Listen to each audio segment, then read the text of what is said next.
श्लोक संख्या 11 से पाठ।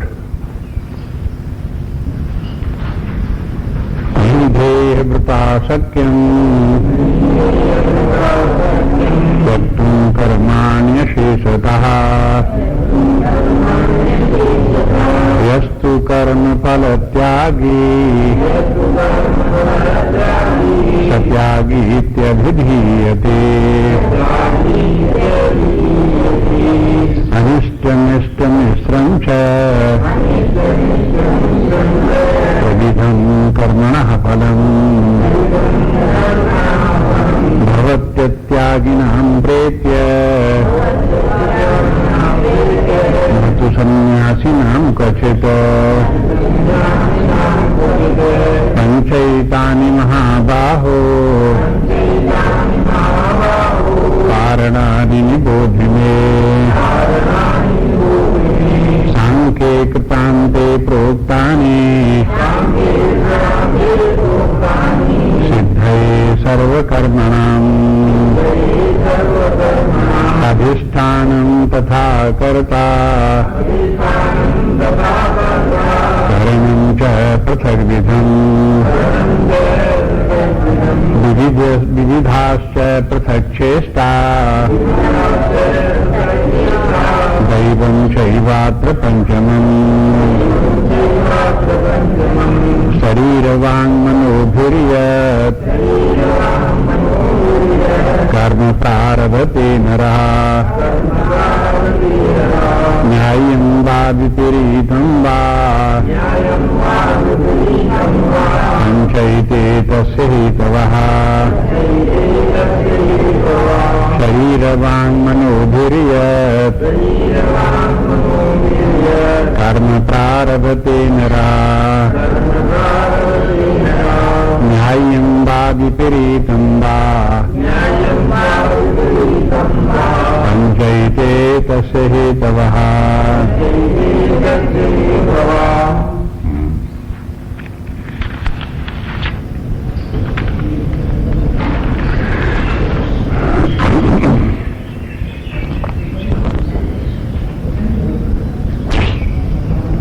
अभी जो प्रसंग चल रहा है इसमें कर्म का विचार है।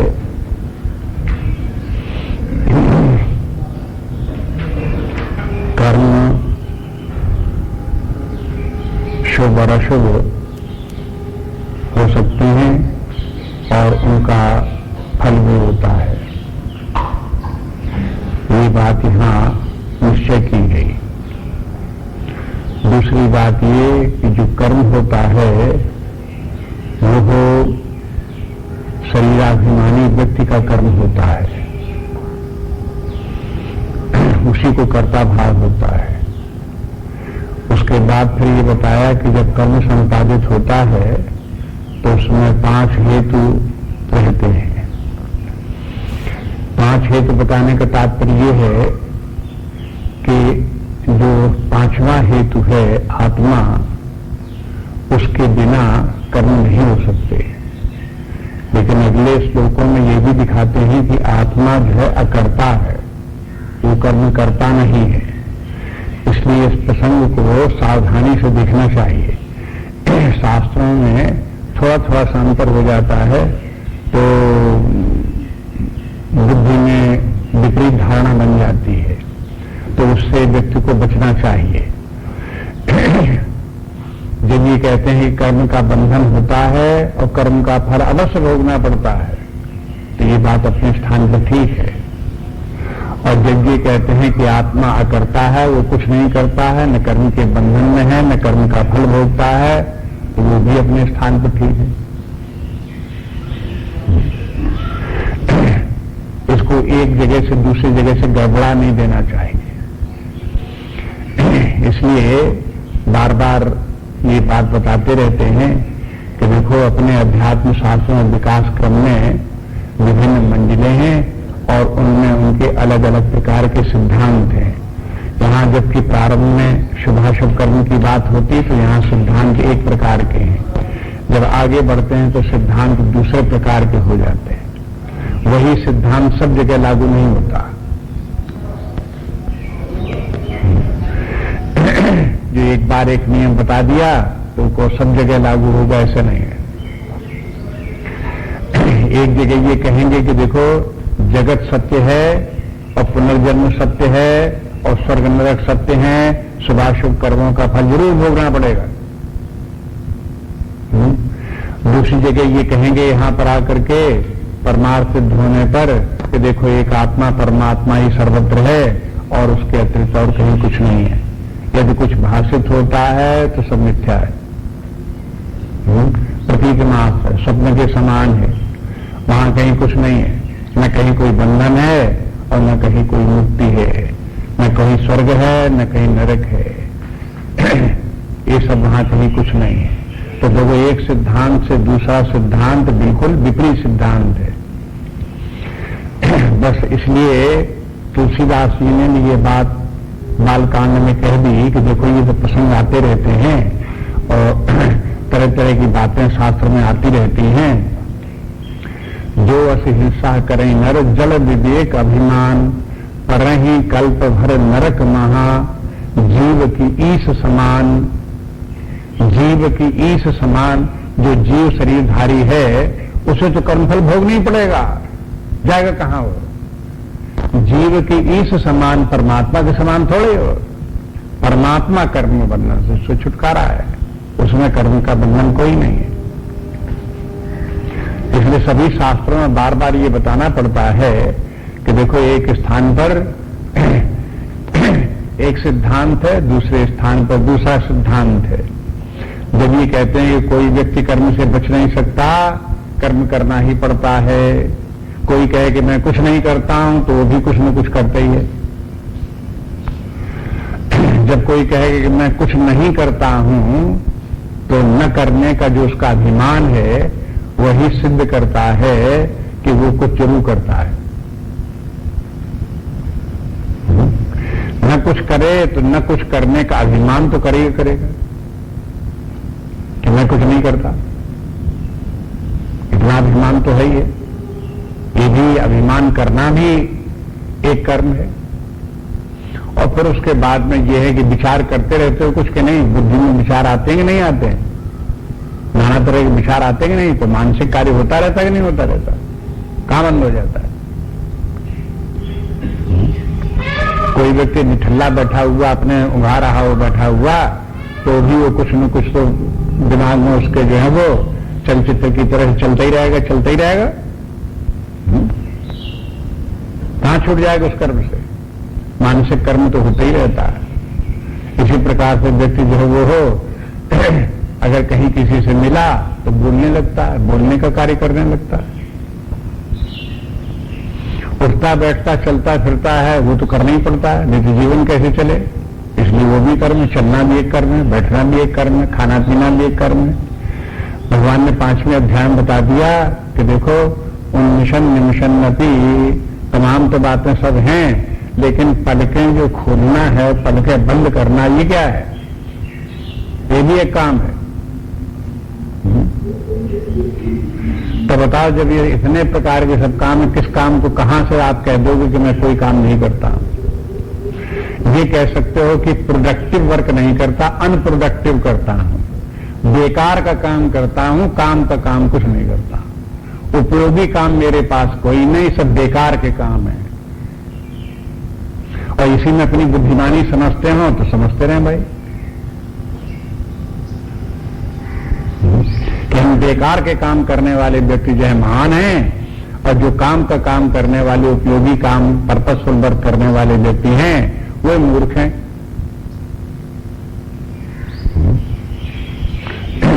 ऐसा नहीं है। इसलिए शास्त्र सावधान करते रहते, विचार करो कहां तुम्हारा ध्यान है, क्या समझ रहे हो तुम अपने, विचार तुम्हारे कहां हैं। इसलिए बता रहे थे कल कि देखो व्यक्ति को कर्म सभी को करने पड़ते हैं। फिर बताया भगवान ने कि देखो कर्म के करने में 5 हेतु हैं, उन 5 हेतुओं को भी ध्यान में रखना चाहिए। 5 हेतु इसलिए बताने पड़े क्योंकि आत्मा यदि अकेला हो, उसका शरीर आदि से संसर्ग न हो, तो आत्मा में कोई कर्म संभव नहीं है। लेकिन आत्म चैतन्य जो शरीर आदि में व्याप्त होता है, उसके कारण से यह जड़ प्रकृति में कर्म उत्पन्न होता है। कल जो देख रहे थे कि 14वें श्लोक में, तो जो 5 हेतु हैं, इनमें से 4 हेतु तो जड़ हैं और 5वां हेतु चेतन है। जड़ और चेतन जब ये दोनों मिलते हैं तब कर्म संपादित होता है।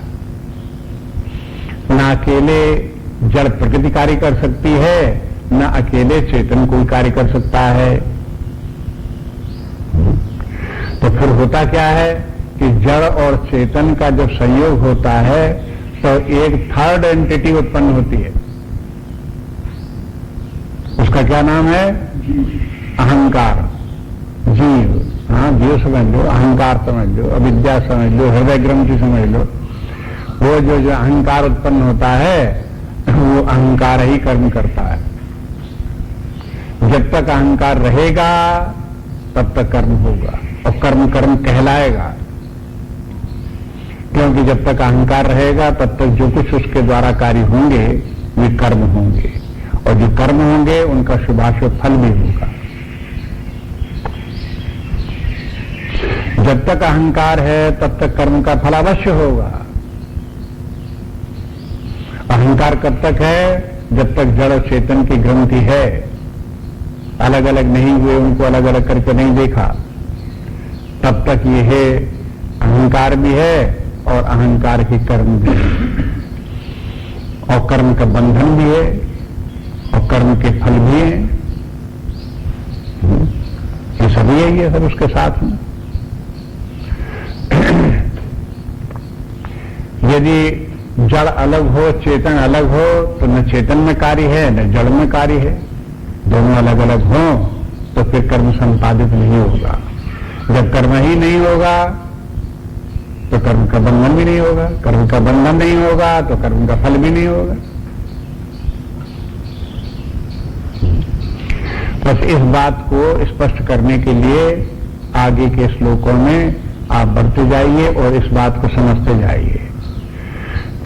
इसलिए कर्म के संबंध में ये एक विशेष बात यहां पर भगवान ने बता दी जो अन्यत्र पहले नहीं थी। प्रसंगानुकूल संक्षेप में थोड़ी थोड़ी बातें आई थी। जैसे पहले ये भगवान ने कह दिया कि देखो प्रकृति ही प्रकृति में बरत रही है, जैसे नाहंकृतो भाव, जहां वहां का अहंकार विमूढ़ात्मा करता हमिति मन्यते, ऐसे वहां बोला है। अहंकार विमूढ़ात्मा, एक तो अज्ञान, विमूढ़ात्मा माने अज्ञानी व्यक्ति, और ज्ञानी व्यक्ति के माने वो आत्म तत्व को जानता नहीं, शरीर को जानता नहीं, सृष्टि को जानता नहीं, जो जैसा है उसको ज्ञान नहीं, और उसके कारण से वो अहंकार जो उत्पन्न हो गया है उसी को सत्य समझ रहा है। तो अहंकार में रहने वाला व्यक्ति और उसी को पकड़े बैठे रहने वाला व्यक्ति विमूढ़ात्मा है, और उसकी मूर्खता क्या दिखाई देती है? करता हम इत मन्यते, मैं कर्म करने वाला नहीं, ऐसा वो मानता है। तो इससे मालूम होता है कि ये बात भगवान पहले से कहते आ रहे हैं। उस बात को यहां आगे अब प्रकारांतर से कहते हैं। बात वही है लेकिन भिन्न प्रकार से इस बात को समझो। दूसरे प्रसंग में दूसरे प्रकार से बात कह दी जाती है। इसलिए यहां पर 5 हेतु जो बताए उनको ध्यान में रखें। पहला हेतु उसमें से जो अधिष्ठान है। अधिष्ठान के माने है आधार। समस्त कर्मों का आधार शरीर है। शरीर होता है तभी प्राण भी काम करते हैं, तभी मन बुद्धि भी काम करते हैं। चाहे मानसिक कार्य हो, चाहे बौद्धिक कार्य हो, चाहे प्राणों का द्वारा हो रहा कार्य हो, चाहे शरीर का कार्य हो, चाहे वाणी का कार्य हो, इन सभी कार्यों में शरीर की आवश्यकता पड़ती है। जैसे कार अगर चलती है तो कार के लिए बॉडी की जरूरत पड़ती है, चेसिस की जरूरत पड़ती है, पहिए की जरूरत पड़ती है जिसके ऊपर इंजन रखा जाए, स्टार्ट किया जाए। हाँ? अगर न पहिए हो, न चेसिस हो, न बॉडी हो, हाँ? तो इंजन कहाँ क्या ले जाएगा, कहाँ चलेगा, काम कुछ नहीं करेगा। इसलिए अधिष्ठान के रूप में जैसे कि कार की बॉडी हो, इसी प्रकार से ये शरीर की बॉडी है, ये अधिष्ठान रूप में। इसी में सूक्ष्म शरीर का इंजन रखा हुआ है और वो इसमें कार्य करता है। और इंजन भी रखा हो लेकिन पेट्रोल जैसे न हो तो फिर वो गाड़ी इंजन नहीं कुछ चलते हैं। इसी प्रकार से इसके भीतर भी, शरीर के भीतर भी जो चेतना, आत्म चेतना, परमात्मा चेतना न हो तो ये सब का सब शरीर, प्राण, मन, बुद्धि सब धरे रहें, वो चेतना के बिना ये सब नहीं चल सकते। इसलिए चेतना की भी उसमें आवश्यकता है। और ये सब उसके भीतर जो है कारण है और चेष्टा है और ये करता है। करता के माने अहंकार। ये अहंकार की यही करता है। कहते ये सब जितने जो उसमें जब तक न हो तब तक ये कार्य नहीं कर सकते। कार में पेट्रोल भी हो, इंजन भी हो, बॉडी भी हो, लेकिन ड्राइवर न हो तो फिर गाड़ी छठी ठप। इसी प्रकार से अगर अहंकारी व्यक्ति न हो तो फिर कैसे कार्य हो? अहंकार होना चाहिए तब कर्म हो कुछ। अहंकारी इसको सब कुछ चलाने वाला ड्राइवर की तरह से। परमात्मा चैतन्य न हो तो पेट्रोल की तरह तो भी गाड़ी न चले। इंजन न हो तो कर्ण की तरह इंजन न हो तो भी गाड़ी न चले। और इंजन भी हो, इंजन स्टार्ट ही न होता हो तो पेट्रोल भी है, ड्राइवर भी है, इंजन भी है, लेकिन उसको स्टार्ट करते हैं तो स्टार्ट ही नहीं होता। स्टार्ट नहीं होता इसमें माने क्या? उसमें चेष्टा उत्पन्न नहीं होती। अगर चेष्टा न हो तो भी शरीर न चले। इस प्रकार से देखते हैं कि उसकी तुलना करके देखो कार से, तो आप देखोगे शरीर भी कार की तरह से, उसी तरह से बॉडी भी है, इंजन भी है, उसमें पेट्रोल भी है, उसमें ड्राइवर भी है, ये सब इस शरीर में विद्यमान है, तब ये शरीर इस तरह से चलता है। ये अब इसमें आप किसी एक को प्रधानता देने लगो, कहने लगो कि ड्राइवर के बिना कार नहीं चलेगी, तो वो तो बात ठीक है, ड्राइवर के बिना कार नहीं चलेगी, तो ये भी तो नहीं कह सकते कि केवल ड्राइवर कार चला लेगा, बिना पेट्रोल के भी चला लेगा, बिना इंजन के भी चला लेगा, स्टार्ट न हो तो भी चला लेगा। इसके माने जो है वो हो, अन्य चीजों की आवश्यकता वो भी है। अहंकार अकेले जो है करता हो तो कर्ता नहीं हो पाता, उस कर्ता के लिए ये सब साधन भी आवश्यक पड़ते हैं, तभी समस्त कार्य होता है। अब ये कहते हैं कि इस श्लोक में 15वें श्लोक में आते हैं, तो आप ये मत समझो कि केवल शरीर शारीरिक कर्म ही होते हैं। भगवान बताते हैं वाणी से भी कर्म होता है, वाणी के कर्म को भी कर्म के अंतर्गत रखो। जैसे बोलना है तो आप क्या समझते हो कि बोलना कर्म नहीं है? जब हाथ पैर चलें तभी कर्म है, बोलना कर्म नहीं है। भगवान कहते हैं बोलना भी कर्म है। और अगर कोई बोले नहीं, हाथ पैर भी न चलावे, केवल अपने मन में कल्पनाओं का जाल फैला रहा हो, योजनाएं बना रहा हो, उन्हीं के तालबों में जो बैठा हुआ लगा हुआ, तो कर्म नहीं कर रहा है। कहते वो भी कर्म है। ये बात साफ यहां स्पष्ट कर दी। कहते हैं शरीर वांग मनो भी यत कर्म प्रारभते न रहा। मनुष्य जो भी कर्म करता है, शरीर से, वांग से, मनो भी, ये तीनों आ गए। शरीर से कर्म करे, चाहे वाणी से, वांग मन वाणी से कर्म करे, और मनो भी, चाहे मन से कर्म करे। इन तीनों प्रकार से जो 3 प्रकार के कर्म इसीलिए कहलाते हैं। अन्यत्र भी देखा होगा मन, वाणी और कर्म से। कहते ना भगवान की भक्ति करो, कैसे करो? मन, वाणी और कर्म से करो, माने समग्र रूप से करो। तो ये समग्रता में कर्म के क्षेत्र जो है ये तीनों हैं। शरीर से भी कर्म होता है, वाणी से भी कर्म होता है, मन से भी कर्म होता है। अब इनमें से कहीं भी मनुष्य कोई भी कर्म कर सकता है। शरीर से भी कर्म कर सकता है, वाणी से भी कर सकता है, किसी समय मन से भी कर सकता है। तो कहते हैं कर्म प्रारभते नरः, यत कर्म प्रारभते नरः। मनुष्य जो कुछ कर्म करता है तो वे कर्म 2 प्रकार के हो सकते हैं। शारीरिक कर्म ही न्यायम वा विपरीतम वा।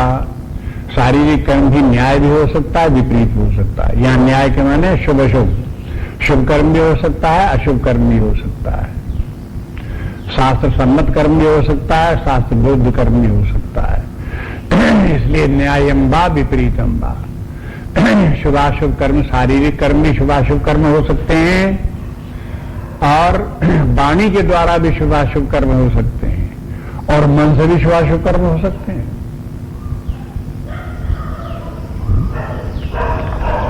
अगर कोई अपने मन में दुर्भावना रखे, किसी का अहित चाहे अपने मानसिक रूप में, तो उसने कुछ कर्म किया कि नहीं किया? कि कुछ नहीं किया। क्यों? कि दूसरे का अहित तो उसने कुछ किया ही नहीं। कहां उसको मारा, कहां उसका छीना, कहां उसका अपमान किया, तो आपको लगे कि उसने कुछ किया तो नहीं है? तो ऊपर से तो लग रहा कुछ नहीं किया, लेकिन मन से वो हो उसको अपमानित कर रहा है, धिक्कार रहा है, लज्जित कर रहा है, या उसको जो है अहित चाह रहा है, तो ये सब भी उसका कार्य है। इसलिए इसमें इस बात की सूचना ये बात भी है कि आप यही मत समझो कि शरीर से शुभाशुभ कर्म करते हो तो केवल शरीर से होते हैं। शरीर से तो शुभाशुभ कर्म होते हैं तो मानते ही लोग बाग हैं, लेकिन वाणी के द्वारा भी होते हैं। जब शुभाशुभ कर्मों की लिस्ट बनाई जाए तो पहले उसके 3 खाने काटे जाएंगे। एक खाने में शरीर के द्वारा होने वाले शुभाशुभ कर्म, और दूसरे वाणी के द्वारा होने वाले शुभाशुभ कर्म, और तीसरे मानसिक मन के स्तर पर होने वाले शुभाशुभ कर्म। इस प्रकार से ये तीनों प्रकार के शुभाशुभ कर्म होते हैं। पंचैते तस्य हेतवः, और ये सभी कर्म, इसके माने 3 3 दूनी 6 स्थानों पर जितने भी कार्य होते हैं 6 प्रकार के, उनमें सब में 5 हेतु हैं, जो पिछले श्लोक में बताए। ये शरीर और उसके बाद कर्ता करण और ये चेष्टा और ये जो है चेतना, ये सब के सब 5 हेतु शारीरिक कर्म करोगे तो भी होंगे, वाणी के द्वारा कर्म करोगे तो भी होंगे, मन के द्वारा कर्म करोगे तो भी होंगे, पाप कर्म करोगे तो भी हेतु होंगे, और पुण्य कार्य करोगे तो भी हेतु होंगे। ये बात भगवान ने बता दी। तो मैंने समग्र दृष्टि रखने के लिए कर्म के संबंध में कि कर्म का रूपरेखा क्या बनती है, किस प्रकार का क्या कर्म होता है, वो यहां भगवान ने समझा दिया, दिखा दिया कि देखो कर्म इस प्रकार का ऐसे ऐसे होता है। अब सामान्य सिद्धांत इसी प्रकार का है कि जैसे व्यक्ति को शरीर के द्वारा शुभाशुभ कर्म होते हैं तो उनका फल भोगना पड़ता है, वे कर्म बंधनकारी होते हैं। जब व्यक्ति शुभ कर्म करेगा, अशुभ कर्म करेगा तो बंधनकारी होते। बंधनकारी क्या होते हैं? वो ऐसी वासना बनती है जिनके कारण से सुख और दुख का फल जरूर होता है। सुख और दुख का फल प्राप्त कराना, जब कर्म सुख दुख का फल प्राप्त कराता है और व्यक्ति न चाहे तो भी फल उसका भोगना पड़े, ये बंधन है। कर्म का यही बंधन है कि मनुष्य ने कर्म तो किया लेकिन उसका फल नहीं भोगना चाहता, नहीं भोगना चाहता फिर भी भोगना पड़ता है। जैसे कोई बधुआ मजदूर हो, वो काम न करना चाहे लेकिन फिर भी उसे काम करा ले, ये क्या बंधन हो गया ना? वो तो करना नहीं चाहता लेकिन करा रहे हो जबरदस्ती उससे। ऐसे ही कर्म का बंधन ये है कि कर्म अपना फल जरूर दे रहा है और आप चाहोगे उसको न दें, न का फल हो तो होगा जरूर। तो ये कर्म का फल अवश्य अवश्य में भोक्तव्यम कर्म फल शुभाशुभम। जो जस करे सो तस फल चाका, जो जैसा कार्य करता है वैसा ही फलों से भोगना पड़ता है। ये नियम बता दिया। इसलिए शुभाशुभ कर्मों का सिद्धांत जो ये ऐसे है। फिर कोई कहे कि हमने तो वाणी से ही तो कहा था कि ऐसे ही जैसे कोई बोलते बोलते बोल देता है मर जाए कहूं का, बोल दिया मर जाए कहूं का, तो अब वाणी से उसने बोल दिया। कहते हमने कोई कत्ल तो किया नहीं, हमने उनसे बोल ही तो दिया था। तो ये अशुभ कर्म हुआ कि शुभ कर्म हुआ? शास्त्र को देख करके निर्णय निकालो अपने आप, विचार करो। अगर ऐसे बोल दिया तो वो भी अशुभ कर्म हो गया। इसलिए निंदा इत्यादि जितने हैं अशुभ कर्म माने जाते हैं, पाप कर्म है वो भी। जैसे निंदा करना है किसी की, चुगली करना है, निंदा करना है, दोषारोपण करना है, असूया है, ये सब जो दोष हैं सब, और ये सब वाणी के ही दोष हैं। और ये वाणी के दोष जो हैं वो वाणी के अशुभ कर्म हैं, और जितने वाणी के अशुभ कर्म हैं उनका भी फल पाप होता है। वो बंधनकारी भी होते हैं और अपना अशुभ फल, दुख रूपी फल भी देते हैं। इसी तरह से वाणी से होने वाले पुण्य कार्य भी हैं। किसी की प्रशंसा करना है, भगवान का नाम लेना है, अब वाणी से भगवान का नाम नहीं लिया जाएगा, भगवान का नाम वाणी से लिया जाएगा तो फिर वो पुण्य हो जाएगा। जब पुण्य होगा तो उसका फल शुभ प्राप्त होगा। तो क्या करना चाहिए? अब बैठ के योजना बनाओ, उसके आधार पर क्या करना चाहिए। हमें लोगों की निंदा में रुचि लेनी चाहिए कि भगवान के नाम जपने में रुचि लेनी चाहिए।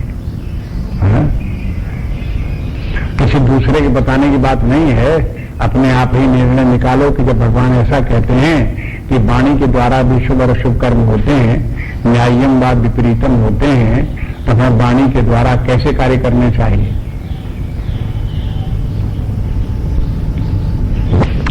अब इसके बाद वाणी के बाद फिर और गंभीर बात हो जाती है, फिर बाद मन की बात हो जाती है। मन के काम भी इसी प्रकार के न्याय्यम व विपरीतम व। मन में भी कोई व्यक्ति, कभी कभी व्यक्ति को गुस्सा आती है तो अपने मन में तो शाप दे रहा है, इसका नाश हो जाए, इसका नाश हो जाए, अपने मन में बोल रहा है, लेकिन डर की वजह से जबानी नहीं कहता। जबानी बोल दे तो लड़ाई हो जाए, लोग बाग जीव काटने को तैयार हो जाए, इसलिए जो है जीव से तो नहीं बोलता, मन में कहता रहता है कि इसका नाश हो जाए, इसका नाश हो जाए, इसका नाश हो जाए। तो अब देखो ये मन का कार्य जो है वो हो, ये भी पाप कर्म हो गया। तो मानसिक पाप भी होते हैं, मानसिक पुण्य भी होते हैं, इसलिए मानसिक पाप पुण्य के ऊपर भी ध्यान दो। अब एक प्रकार से देखो तो शारीरिक पाप पुण्य जितने भी होते हैं वो मानसिक पाप पुण्य की ही अभिव्यक्ति है। वाणी के द्वारा जितने पाप पुण्य होते हैं वो सब मानसिक पाप पुण्य की ही अभिव्यक्ति है।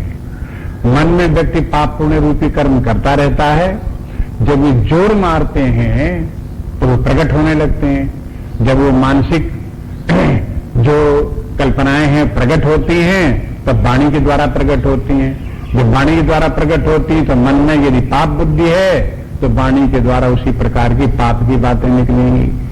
मन में यदि पुण्य की बुद्धि है तो वाणी के द्वारा फिर पुण्य की बातें निकलेंगी, शुभ बातें निकलेंगी, अच्छी बातें निकलेंगी। वो जैसा मन में होगा वैसे ही वाणी से निकलेगा, और फिर जैसा मन में होगा उसी प्रकार से फिर कर्म भी करेगा व्यक्ति। शरीर के द्वारा भी पहले मन में संकल्प आएगा कि ऐसा करें। अब कोई बैठा हुआ व्यक्ति उठ के खड़ा हो तो पहले मन ही में तो आएगा कि उठ के खड़े हों, तब वो खड़ा होगा कि नहीं खड़ा होगा, कि बिना मन में सोचे हुए अपने आप खड़ा हो जाएगा। इसलिए सारे कार्य जो है, शारीरिक कार्य भी पहले मन में होते हैं, तो मन के होते ही उनकी अभिव्यक्ति होती तो शरीर में होती। इसलिए ये कहो कि शारीरिक पाप पुण्य जो है उनका कारण क्या है? मन है। और वाणी के द्वारा जो पाप पुण्य हो रहे हैं उनका कारण क्या है? कहीं मन है। तो जब तक मन में पाप पुण्य होते रहेंगे तब तक शरीर से भी होते रहेंगे, वाणी से भी होते रहेंगे। इसलिए पाप पुण्य का सुधार कहां करना चाहिए? मन में सुधार करो पहले। जब तक मन नहीं बदलेगा और मन के कार्य नहीं जब तक बदलेंगे, वो सेट राइट नहीं होंगे, शुभ कार्य ही मन करे, शुभ विचार ही मन करे, इस प्रकार का जब तक अभ्यास नहीं डालते तब तक जो है शरीर से भी शुभ कार्य नहीं होंगे, वाणी के द्वारा भी शुभ कार्य नहीं होंगे। बस इसको अच्छी तरह से विचार कर रखो। ये प्रारंभिक बातें हैं, बहुत दूर की बातें नहीं है, आगे बहुत आत्मज्ञान ब्रह्म ज्ञान की बातें नहीं है। ये व्यवहार काल की साधारण सी प्रारंभिक बातें हैं। जब हम शुरू करते हैं यहाँ से शुभाशुभ कर्म क्या है, अधर्म क्या है, धर्म क्या है, यहां से विचार शुरू करते हैं तो साधना आगे बढ़ती है। तो यही का ये विचार है। न्यायम बा विपरीतम बा, न्याय जो है ये हो गया जितना कि सामान्य धर्म स्वधर्म में, ये तो न्याय हो गया, और विपरीतम बा अधर्म हो गया। बस यही से दोनों का अंतर यहीं से हो गया। अब ये दोनों का अंतर के माने अधर्म के माने केवल शारीरिक ही अधर्म नहीं है, वाणी का भी अधर्म है, मानसिक अधर्म भी है। इस बात को भी थोड़ा समझ के रखना चाहिए यहीं पर इसको समझते समय। और इनका जो धर्म है वो भी इसी प्रकार से शारीरिक धर्मकारी भी है, वाणी के द्वारा भी धर्मकारी है, मानसिक रूप से भी धर्मकारी है। इसलिए यदि अपनी वाणी के द्वारा दूसरे के दोषों को न देखो, उनकी निंदा न करो, दोष तो सब जगह है ही है, दुनिया भर में हर कहीं है, उनको क्या देखना। अब ये देखो कि जितने लोग भी हैं वो सब सन्मार्ग पर लगे, सबके हृदय में भगवान की भक्ति आवे, उनको ज्ञान जागृत हो, सन्मार्ग पर चलें, इसके लिए उन लोगों को प्रेरणा दे। वाणी सुन के बोले कि भाई सन्मार्ग पर चलो, भगवान का नाम जपो, भगवान का ध्यान करो, पूजन करो, इस प्रकार से लोगों से बोले तो बताओ ये पुण्य हुआ का पाप? हाँ? अपने आप समझ में आ जाएगी ये पुण्यकारी। इसलिए संस्था में भी यहां की मुख्य साधना क्या है कि लोगों को समाज में पुण्य कार्य करने के लिए, धर्म के मार्ग पर चलने के लिए प्रेरणा देते रहो। जब कहीं कोई व्यक्ति मिले तब 3 तिक्रम की बातें मत करो, मिथ्या बातें मत करो, निंदा स्तुति की बातें मत करो। जहां कहीं कोई मिले उसको धर्म की शिक्षा देते रहो, उसको ज्ञान की शिक्षा देते रहो। ये पुण्य कार्य है। और इस पुण्य कार्य को भगवान ने गीता अध्याय 18वां आई गया है, इसके समाप्त जब होने लगेगा तब भगवान कहते हैं कि जो व्यक्ति हमारे इस गीता ज्ञान को अन्य लोगों के हृदय में स्थापित करेगा वो व्यक्ति कैसा हो?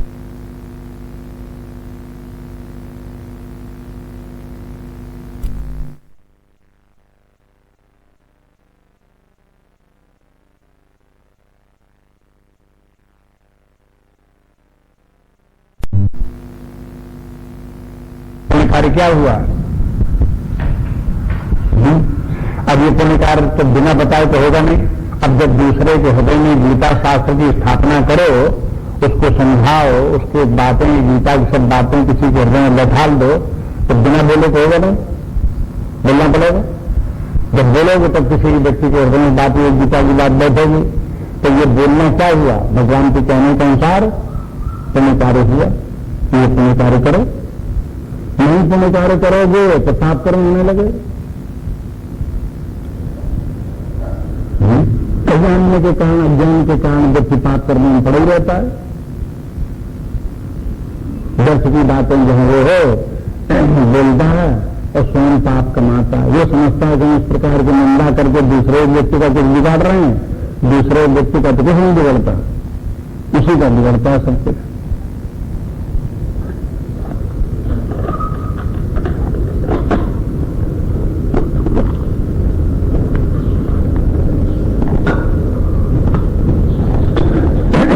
किसी व्यक्ति का अहित सोचो और उसका जो है वो हो, उसकी निंदा करो, तो वो जो व्यक्ति है जिसकी आप निंदा करो वो वहां है ही नहीं, दूर है, सुन भी नहीं रहा है, तो आपकी निंदा का फल उसको भोगना पड़ेगा।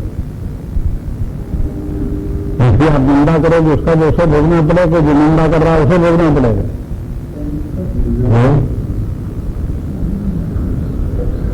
तो इतनी साधारण सी बातें हैं, लेकिन जीवन में कभी लोग इतनी बात पर भी ध्यान नहीं देते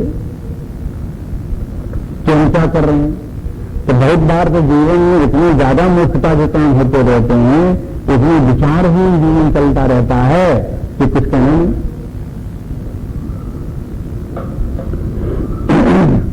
अगला श्लोक देखिए। तत्रैवं सत्कर्तारम् आत्मानं केवलं तु यः पश्यति कृतबुद्धित्वात् न सा पश्यति दुर्मतिः तत्रैवं सत्कर्तारम् आत्मानं केवलं तु यः पश्यति कृतबुद्धित्वात् न सा पश्यति दुर्मतिः तत्र एवं सत्य तत्र एवं सत्य वहां ऐसा होने पर भी है तो बात ऐसी, मतलब तत्र एवं सत्य यहाँ बात तो ऐसी है कि 5 हेतु हैं, उनके द्वारा कर्म होते हैं, सुभाषित कर्म होते हैं, वाणी के द्वारा, ये सब बात है। लेकिन किसी को ये पता नहीं है और समझता वो क्या है, कर्तारम आत्मानं केवलम तु यः पश्यति, जिसे ये दिखाई देता है कि एक आत्मा ही सब करने वाला है, परमात्मा ही सब करने वाला है। जिसको ये दिखाई देता है उसको क्या कहते हैं भगवान? दुर्मति ही, ये दुर्मति है। और कैसा है? पश्यत अकृत बुद्धित्वात्, उसकी वो है अकृत बुद्धि है। उस अपनी अकृत बुद्धि से उसकी मैंने बुद्धि निर्णय नहीं है, बुद्धि उसकी विकृत बुद्धि है। इसलिए विकृत बुद्धि से और दुर्मत होने के कारण से ये बात ऐसी समझ रहा है कि केवल एक आत्मा ही कर्म करता है। जब आत्मा बोलते हैं तो आत्मा को परमात्मा भी बोल सकते हो, ब्रह्म भी बोल सकते हो। ब्रह्म ही सब करने वाला है ऐसा मानने वाला जो वो गलत धारणा है। भगवान ने उसको दुर्मति कह दिया। अमति नहीं कहते, ये नहीं कहते कि उसकी बुद्धि है ही नहीं, ये कहते उसकी बुद्धि बिगड़ी हुई बुद्धि। बुद्धि तो है लेकिन बुद्धि बिगड़ी हुई है। दुर्मति माने दुष्टमति ही, दूषित मति ही, जिसकी दूषित बुद्धि है, जड़ बुद्धि है, ऐसा व्यक्ति जो है ये है गलत बातें समझता है। इसलिए साफ साफ आकर के इस श्लोक में निषेध कर दिया। अब इतनी बात यहां आ गई कि यह आत्मा जो ये है, आत्मा ही सब कुछ करने वाला है ऐसा लोग समझे, या आत्मा को हो या परमात्मा को वही सब कुछ करने वाला है, ऐसे जो लोग समझते हैं उसको साफ साफ मना कर दिया। ऐसे ही 5वें अध्याय में भी भगवान ने इस बात को मना कर दिया था कि देखो कि संसार में जहां जो कुछ भी हो रहा है सब परमात्मा ही कर रहा है। जो शुभाशुभ कर्म जितने हो रहे हैं सब परमात्मा ही करा रहा है, ऐसा जो लोग समझते हैं भगवान ने कह दिया वो सब बात ठीक नहीं है, ऐसा नहीं है। लेकिन समाज में आप देखोगे कि भ्रांति के कारण से बहुत लोग ऐसा ही मानते हैं जो कुछ करने वाला है सब परमात्मा है। और कहीं कहीं किसी लोगों को तो तुलसीदास की चौपाई मिल जाती है, राम की न चाहे सोई होई और करे अन्यथा आस नहीं कोई। अब क्या करोगे? राम की न चाहे सो होई, भगवान राम जो करना चाहते हैं वही होता है। करे अन्यथा आस नहीं कोई उसकी विपरीत करना चाहे तो नहीं कर सकता। यहां क्या कहते हैं कि केवल परमात्मा कोई करता समझो तो ये सब दुर्मत की बातें हैं। दोनों में संगत बैठा लो। उधर तुलसीदास जी की चौपाई में जो कुछ उन्होंने कहा वो बात भी ठीक है, यहां भगवान जो कुछ कहते हैं यहां ये बात भी ठीक है। संगत बैठाने के माने आप ये न समझो कि ये एक बात दूसरे बात की विपरीत है, ऐसा नहीं है। अपने अपने स्थान पर दोनों बातें ठीक हैं। जैसे कोई कहे कि देखो कार कैसे चलती है कि कार पेट्रोल से चलती है, बिना पेट्रोल की कार नहीं चल सकती। जितनी भी कारें चलती सब पेट्रोल से ही चलती हैं। तो आप क्या कहोगे कि सही कहता है झूठ कहता है?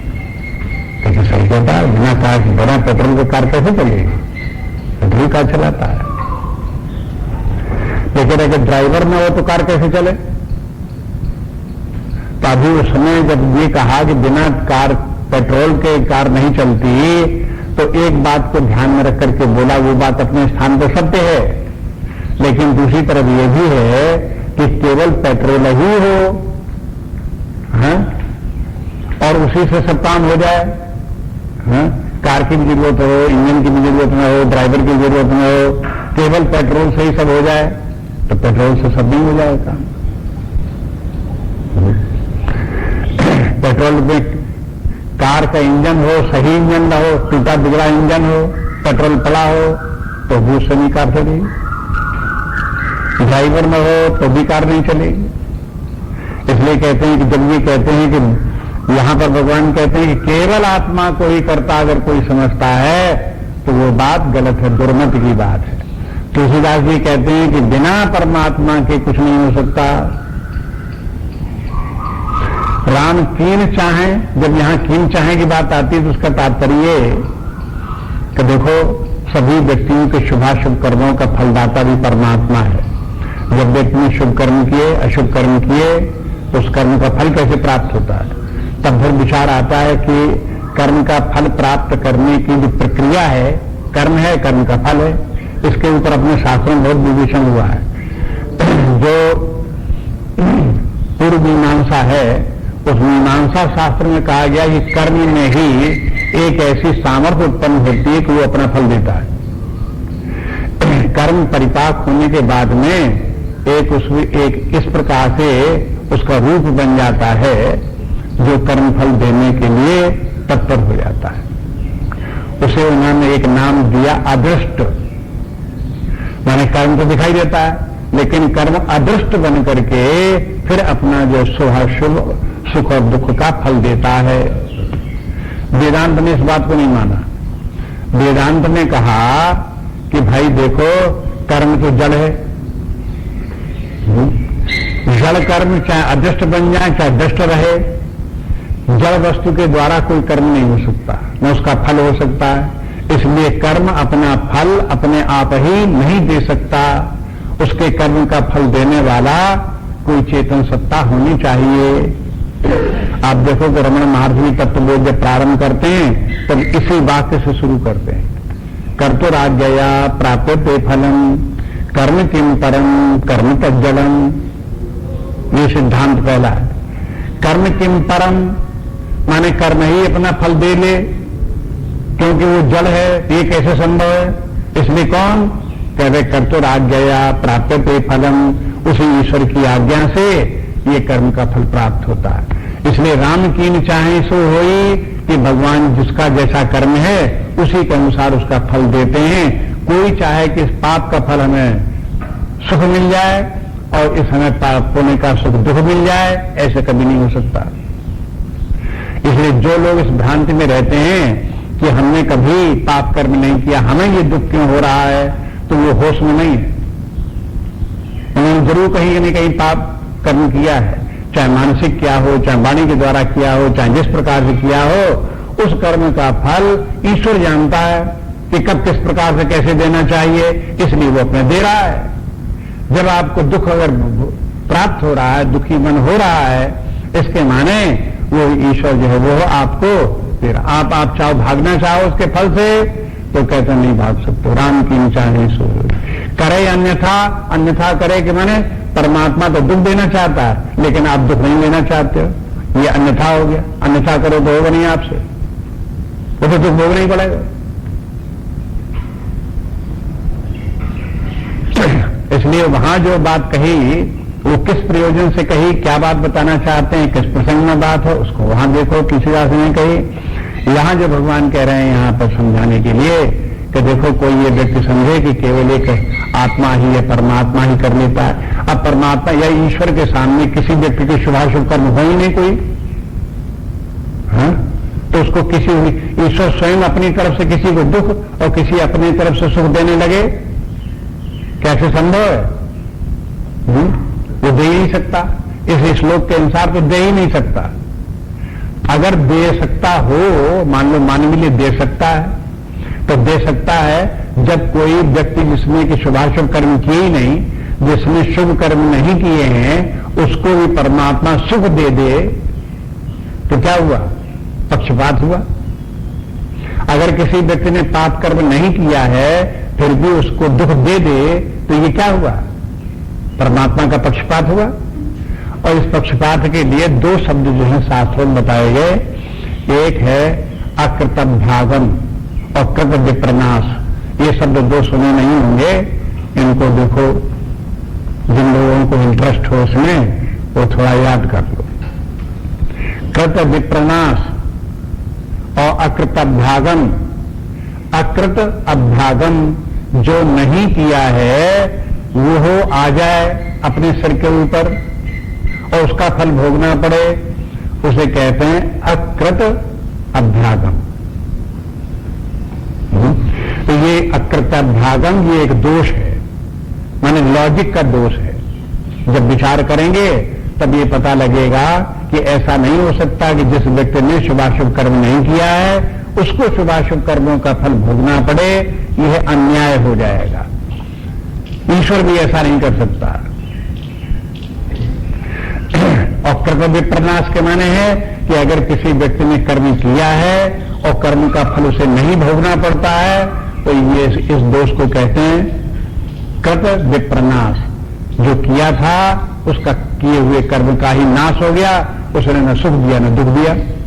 ये भी इलॉजिकल है। इसलिए कर्म का फल सुख दुख अवश्य होता है। इसलिए जहां जहां विचार करते गए, जैसे वो विचार करते गए तो वहां पर ये सब बातें, सूक्ष्म बातें जो है वो सब के सब निकलती आई, सब सामने आ गई। इसलिए यहां पर इस प्रकार का सिद्धांत ये हुआ कि देखो, अहंकार रख करके, देहाभिमान रख करके व्यक्ति जब कर्म करता है तो वो अहंकारी जीव ही वो शुभाशुभ कर्म करने वाला होता है और उसी को कर्म का बंधन होता है और कर्म का फल उसी को भोगना पड़ता है। लेकिन कर्म का फल जो उसे भोगना पड़ता है वो कर्म का फल देने वाला परमात्मा है। देने वाले के माने परमात्मा के विद्यमान रहने मात्र से पुण्य कार्य व्यक्ति को सुख दे देता है। परमात्मा के रहने मात्र से वो कर्म व्यक्ति को दुख दे देता है। परमात्मा चेतन सत्ता है, आप स्वयं भी समझ लो। जिस समय आपको सुखानुभूति होगी उस समय आप चेतन होगे कि जड़? चेतन होंगे। अगर आप चेतन होगे तो ये चेतना कहां से आई? परमात्मा की। बिना परमात्मा की सत्ता के आप सुखानुभूति कैसे कर सकते हो? अगर मान लो आपको दुख हो, रो रहे हो, बहुत दुखी हो, तो वो जब दुख आपको होगा तो आप चेतन होगे कि जड़ होगे? चेतन होगे। अगर आप चेतन होगे तो इसके माने बिना चेतना के आप दुख का अनुभव भी नहीं हो सकता। इसलिए परमात्मा की सत्ता की आवश्यकता पड़ती है। बस इसी की बात समझा रहे हैं कि इसको इस तरह से समझने की कोशिश करो, ध्यान दो।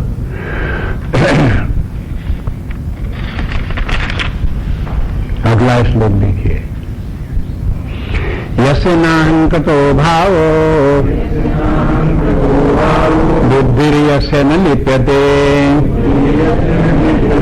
हत्वापि सैमान् लोकान् न हन्ति न निबध्यते। यस्य नाहंकृतो भावो बुद्धिर्यस्य न लिप्यते हत्वा सैमान् लोकान् न हन्ति न निबध्यते।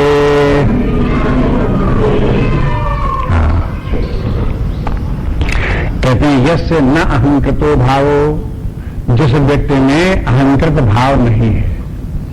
अब देखो अहंकार पर आ गए, ये अहंकार ही समस्या है। जड़ चेतन की ग्रंथि है। जड़ शरीर में अहंकार नहीं है, आत्मा में अहंकार नहीं है। जब आत्म चैतन्य और जड़ शरीर इन दोनों का संबंध हुआ तो एक छाया एक अलग से उत्पन्न हो गई जिसका कि नाम अहंकार है। ये अहंकार कहते हैं कि जब तक व्यक्ति में रहता है तब तक कर्ता भाव रहता है, भोक्ता भाव रहता है, कर्म का बंधन रहता है, सुख दुख का भोग रहता है। और जब न अहंकृतो भाव, अब अहंकार ही समाप्त हो गया तो एक तरफ जड़ जगत शरीर इत्यादि और दूसरी तरफ चेतनात्मा। इस अवस्था में क्या होगा? न कर्म होंगे, न कर्मफल होगा, न बंधन होगा, न सुख दुख होंगे। इसलिए कहते हैं यस्य न अहंकृतो भावो, जिसमें अहंकृत भाव नहीं है, और बुद्धि यस्य न लिप्यते, और जिसकी बुद्धि कहीं लिप्त नहीं होती, माने अनासक्त व्यक्ति है। वैसे ही कहना चाहिए कि देखो निष्काम कर्मयोग के लिए भगवान दो बातें बोलते आए हैं। एक तो भोक्ता भाव न हो और दूसरे कर्ता भाव न हो। तो ये नाहन कृतो भाव तो मैंने कर्ता भाव नहीं व्यक्ति में, बुद्धि यस्य न लिप्यते मैंने कर्म के फल में आसक्ति नहीं, भोग वृत्ति नहीं। अब वैसे भी जब जीव को कहते हैं कि जीव का माने क्या है? जीवन जिसमें कर्ता और भोक्ता भाव हो उसी का नाम जीव। जहां न कर्ता भाव न भोक्ता भाव वहां अहंकार ही नहीं, जहां अहंकार ही नहीं वहां जीव भाव भी नहीं। इस बात को अच्छी तरह से रट करके रखनी चाहिए, बार बार विचार करते हुए बुद्धि में चित्त में दृढ़ता के साथ स्थापित कर लेना चाहिए।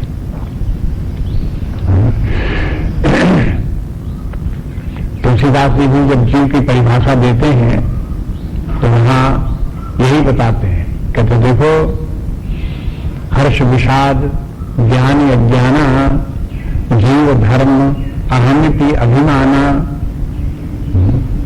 जीव किसे कहते हैं? जैसे हर्ष विषाद होता है। हर्ष विषाद होने के माने क्या है? जिसने शुभाशुभ कर्म किए हों, जिसने शुभाशुभ कर्म किए हैं वो कौन? अहंकार या जीव, उसी का नाम अहंकार, उसी का नाम जीव। हर्ष विषाद और ज्ञान अज्ञाना, जब वो कहता मैं अज्ञानी हूं तब वो जीव ही है। जब वो कहता कि नहीं अब हमारा ज्ञान मिट गया, हम ज्ञानी हो गए, तो भी वो जीव ही है, बुद्धि है। जीव ही को ज्ञान अज्ञान भी होता है। जीव धर्म अहमिति अभिमाना, अहमिति अहंकार, ये जीव का ही धर्म है। अहंकार बने कर्ता भाव और अभिमाना, अभिमाना जो वो बात आ गई जिससे ये भोक्ता भाव, मेरे पोजीशन में इतना इतना है, मैं इन वस्तुओं का भोग प्राप्त करता हूं, मैं इन सबका स्वामी हूं, इस प्रकार का अभिमान उसका भोक्ता भाव है। तो जीव में दो बातें हैं, कर्ता भाव है और भोक्ता भाव है। जब तक कर्ता भोक्ता भाव है तब तक अहंकार है। अहंकार का नाश हुआ, कर्ता भोक्ता भाव नहीं है, तो उस स्थान पर अब जो सत्ता का अनुभव होता है उसका नाम आत्मा है। इसलिए कहते हैं जिसमें अहंकृत नहीं है, यस्य न अहंकृतो भाव बुद्धि यस्य न लिप्यते, जिसमें न कर्ता भाव है न भोक्ता भाव है, तो क्या निषेध किया? जीव भाव निषेध कर दिया। जीव भाव निषेध कर दिया तब क्या भाव आ गया? जब जीव भाव समाप्त होगा तो कौन भाव आएगा? आत्मभाव आएगा। बस आत्मभाव आ गया। अब इसके मैंने आत्मभाव में स्थित रहते हुए व्यक्ति वो अपने आप में तो आत्मभाव में स्थित है। अब ये शरीर प्राण मन बुद्धि के द्वारा जो कुछ भी कर्म होते हैं तो होते रहे, उन कर्मों का बंधन अब उसके ऊपर नहीं है।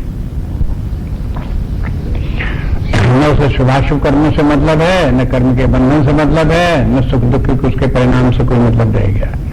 यहां जाकर के समाप्त हो जाते। इसीलिए मुक्ति के लिए प्रयास इसीलिए करते हैं, इसे आत्मज्ञान की प्राप्ति के लिए इसीलिए प्रयास किया जाता है कि एक ऐसी अवस्था में पहुंच जाते हैं जहां कर्म का बंधन छूट जाता है, जहां हर्ष विषाद जो है समाप्त हो जाते हैं,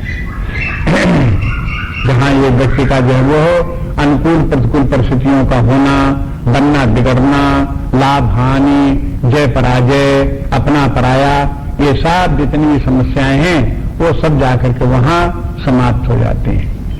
अब ये देखो दूसरी पंक्ति जो है बड़ी भगवान ने जोरदार भाषा में बोल दिया, कहते हैं हत्वा सा ईमान लोकान। हत्वा माने मार दे, माने एक तो पाप कर मारना और फिर मारना एक आध का नहीं। कभी कभी कहते देखो भाई चींटी और मच्छर तो मर जाते हैं, उसमें उतना बड़ा पाप नहीं है, लेकिन किसी मनुष्य को मार दो तो ज्यादा बड़ा पाप है। और मनुष्यों में भी किसी राजा को मार दो तो और बड़ा पाप है, ब्राह्मण को मार दो तो और बड़ा पाप है, किसी विद्वान को मार दो तो और बड़ा पाप है। ये सब बड़े पाप हैं, जो छोटे पाप हैं बड़े पाप हैं, ये सब तमाम पाप हैं। लेकिन कहते हैं अगर कोई इनमें सब में छोटे बड़े पाप के क्षेत्र में आने वाले जितने भी हैं, चाहे मच्छर मक्खी हो और चाहे मनुष्य हो, चाहे राजा हो और चाहे प्रजा हो, कुछ भी हो, किसी को वो सबको मार दे। हत्वा सा ईमान लोकान, और लोक नहीं लोकान कह दिया। लोकान मैंने बहुवचन, एक लोक नहीं। हत्वा सा इमम लोकम, इस लोक की हत्या कर दे तो इमम लोकम कहना पड़ता। यहां इमम लोकम नहीं कहते, ईमान लोकान, जितने भी लोक हैं उन समस्त लोगों को, सबका जो है हत्या, उनको सबको मार दे। न हंती न निबद्धते, उसने न किसी को मारा और न कहीं किसी से वो हो किसी कर्म के बंधन में, पाप कर्म के बंधन में वो बद्धता भी नहीं है। उदाहरण के रूप में देख लो, भगवान शंकर जी जो है वो हो, सृष्टि चलती रहती है, उनकी विनाश लीला भी शंकर जी की चलती रहती है। और एक समय आता है जब सारी सृष्टि का ही संहार कर देते हैं, तो बताओ शंकर जी को पाप लगता कि नहीं लगता? कोई क्या शंकर जी को भी पाप लगता होगा? शंकर जी को पाप नहीं लगता। ब्रह्मा जी जने कितनी सृष्टि बनाते चले जाते हैं। मनुष्यों की बात क्या, तो आम तरह तरह के कीट पतंग पशु पक्षी नाना प्रकार के प्राणी कितने बनाते चले गए ब्रह्मा जी। तो बताओ ब्रह्मा जी ने एक काम शुभ कार्य किया, क्या शुभ कार्य किया? शुभ अशुभ कुछ कार्य नहीं। ब्रह्मा जी ने इस प्रकार सृष्टि बना ली, उनके ऊपर शुभ अशुभ का कोई प्रभाव नहीं। विष्णु भगवान सबका पोषण करने वाले, सबको खाना पीना देने वाले, विश्व भरण पोषण कर जो ही इस प्रकार का परमात्मा वो विष्णु भगवान। फिर कहो बताओ कि उसको पुण्य प्राप्त होता कि नहीं होता? कोई पुण्य पाप नहीं। इन त्रिदेवों को, ईश्वर को, परमात्मा को कोई पुण्य पाप नहीं। यही तो तुलसीदास जी ने इस अभी आपको सुना रहे थे, जहां पर अस्थान में करेंगे जड़ विवेक अभिमान। उसके पहले तुलसीदास ने क्या दिखाया कि समर्थ का नहीं दोष गुसाई, रवि पावक सुरसरी की नाई। भगवान की बात वहां पर चर्चा चल रही थी कि ईश्वर जो सर्वसमर्थ है, वो जो कुछ भी करता है उसको पाप पुण्य कुछ भी नहीं लगते, लेकिन उसकी कोई बराबरी करे। जीव भाव है, अहंकार है, देहाभिमान है, लेकिन क्या जैसे भगवान को पाप पुण्य नहीं लगते तो हमें भी नहीं लगेंगे। तो ऐसे हिकड़ी भरने से नहीं होगा, उसे तो पाप पुण्य लगेंगे, उसका बंधन जरूर होगा। लेकिन जो परमात्मा भाव को प्राप्त हो जाए, अहंकार छोड़ जाए, जीव भाव समाप्त हो जाए, परमात्मा और परमात्मा मिलकर एकीकृत हो जाए, परमात्मा भाव में ही रहे, तो फिर उसके द्वारा फिर ये है जितने भी कार्य शरीर के द्वारा होते रहेंगे, वाणी के द्वारा होते रहेंगे, वो सब कुछ किसी कार्यों से, कार्य के कारण से उसका बंधन, कर्म का बंधन नहीं होगा। तत्वबोध में भी ये बात बता दी शंकराचार्य ने। अंत में कहा कि देखो ये ज्ञानी व्यक्ति के कर्म जितने हैं, क्रियमाण कर्म है, आगामी कर्म है, संचित कर्म है, तो आप उसमें ये बता देते हैं कि देखो संचित कर्म है वो तो सब समाप्त हो गए समझ लो, और जितने के प्रारब्ध कर्म है वो भोग के द्वारा समाप्त हो जाएगा। लेकिन एक आगामी कर्म है, आगामी में ज्ञान प्राप्त होने के बाद उसने कर्म किया। प्रारब्ध कर्म तो वो था जो पिछले जन्म में कर्म किए थे, उनके अनुसार शरीर प्राप्त हुआ, जीवन चला, वो तो प्रारब्ध हो गया। लेकिन शरीर प्राप्त होने के बाद जो कार्य व्यक्ति ने किए, अज्ञानी व्यक्ति ने जो कार्य करता है तो उसके लिए अगले जन्म के लिए प्रारब्ध बन जाता है। लेकिन ज्ञानी व्यक्ति अगर जो कुछ कार्य करता है शरीर को रहते हुए, उस ज्ञानी व्यक्ति के कर्मों का क्या होता है? तो उनको आगामी कर्म कहते हैं, और आगामी कर्मों का फल उस ज्ञानी व्यक्ति को नहीं भोगना पड़ता।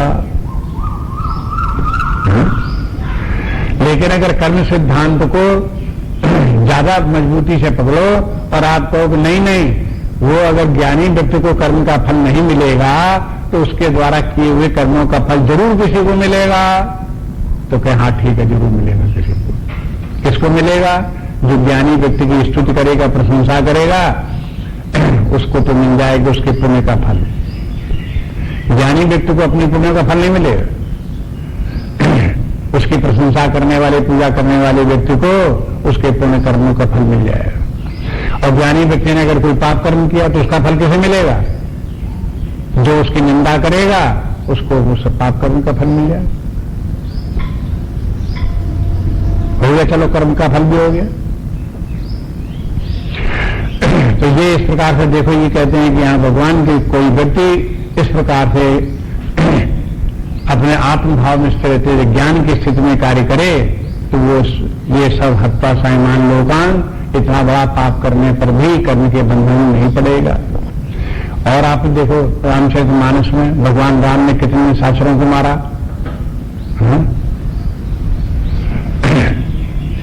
तो उनको तो कहीं कोई पाप नहीं लगा। लेकिन कभी कभी लोगों ने ऐसा भी करके भगवान राम को ही पाप लगा। अगर ये मान लेते भगवान राम ने लौकिक लीला की है, जैसे लौकिक लोगों को पाप, अज्ञानी व्यक्तियों को पाप लग जाता है, तो ऐसे लोगों ने कल्पना की भगवान राम को भी पाप लग गया। अब भगवान को पाप लग गया तो यज्ञ करो, उस पाप का प्रायश्चित करो, उसके लिए यज्ञ करो। भगवान राम से यज्ञ कराने लगे, तो वो तो लौकिक लीला भी कराने लगे। लेकिन भगवान राम जो है वो हो अपने आत्मभाव में स्थित थे, ब्रह्म भाव में स्थित रहते हुए उन्होंने इतने निशाचरों से युद्ध किया, उन सबको मार भी दिया। ये कैसे पता लगे कि भगवान राम अपने जो है आत्मभाव में स्थित थे, परमात्मा ही थे, और फिर उन्होंने युद्ध किया? वो रावण के स्वभाव से, भगवान राम के स्वभाव से पता चल जाता है। भगवान राम युद्ध करते हैं रावण से, लेकिन रावण का अहित नहीं चाहते। लेकिन रावण के मन में जो वो हो विपरीत बुद्धि है, वो बैर भाव रखता है। भगवान राम रावण से बैर भाव नहीं रखते। अब देखो ये बातें जो है वो हो रामचरितमानस की भी गंभीर बातें हैं जो समझने की, ध्यान देने, केवल कथा कथा नहीं है। बिना बैर भाव रखे हुए भी युद्ध हो सकता है, जैसे भगवान राम ने किया। बिना बैर भाव रखे हुए आत्मभाव में स्थित रहते हुए यदि युद्ध करेगा तो उस युद्ध का क्या फल होगा? उसका जो कुछ भी सफलता प्राप्त होगी उसको वो युद्ध करने वाले व्यक्ति को उसके बंधन में नहीं पड़ना पड़ेगा। उसके पाप होने का उसका बंधन उसको कुछ भी नहीं होगा, उससे वो मुक्त है। एक बार एक गांव में एक सन्यासी पहुंचा, गंगा जी के किनारे, चंबल के किनारे किसी गांव में। वहां जब उस दिन पहुंचा तो भिक्षा तो उसे मिले नहीं। लोग बाग जहां देखो तहां जो हड़कंप मचा, सब चक चक चक चक करें, सब तनाव सबके मन में दिखाई दे। उसने पूछा क्या बात है, क्यों परेशान थे लोग बाग? तो उसने बताया कि हमारे गांव में सूचना आई है कि आज रात में डाका पड़ेगा।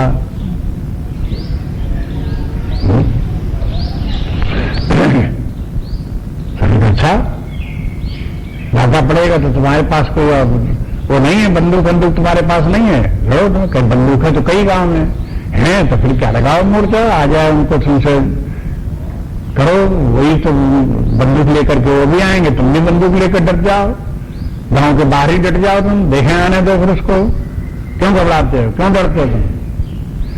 अब वो एक दूसरे का मुंह देखेंगे, हमने तो आज तक बंदूक को जुड़े ही करवाया, बंदूक तो है हमारे पास, लेकिन हमने कभी बंदूक चलाई नहीं, हमें क्या पता कैसे चलेगी, क्या होगा। और डर लगता है कहीं हम बंदूक चलाने लगे, उसी में उसकी गोली हमारी लग गई, हमारी उसके न लगी, वही हमारी लग गई, तो अपने प्राण बचाने की वजह से गांव वाले सब परेशान। उसने उस सन्यासी ने, साधु ने कहा कि तुम डरते हो तो अपनी बंदूक हमें दो और चलो। गांव के बाहर जहां ईंटों का एक ढेर लगा हुआ था, कोई मकान का नया बनने वाला हुआ, ईंटों के ढेर के बगल में पीछे वो बंदूक लेकर के बैठ गया। क्या तुम जाओ आराम से, तुम सो जाओगे गांव में, आने दो, जब डाकू आएंगे तो हम निपट लेंगे। अब वो लिए बंदूक बैठा हुआ, वहां पर सन्यासी बंदूक लिए बैठा, और डाकू लोग आए। हाँ, तो जैसे ही आए सब दिखाई दिया कि चले आ रहे हैं, सब बंदूक लिए आ रहे हैं उधर से। सो उसी ने फायर करना शुरू किया। जब निकट आ गए तो मारा, तो एक को गोली लग गई, दूसरे को गोली लगी, भागे तब उन्हें समझे कि तो कोई लोग आ गए बंदूक लेकर के, तब वो लोग उल्टे भागने लगे। ये अपने कई फायरिंग की, कुछ लोग मर गए उसमें, डाकू लोग, और बाकी लोग भाग गए। फिर जब उसने एक सन्यासी ने अगर इस प्रकार से डाकुओं को गोली मारा और मार दी तो बताओ उसको पुण्य लगा कि पाप? तो कोई कहने लगा कि देखो इसमें तो पुण्य हुआ, और कोई कहने लगा पाप होगा। कोई कहने सन्यासी होकर के गोली चला दी उसने,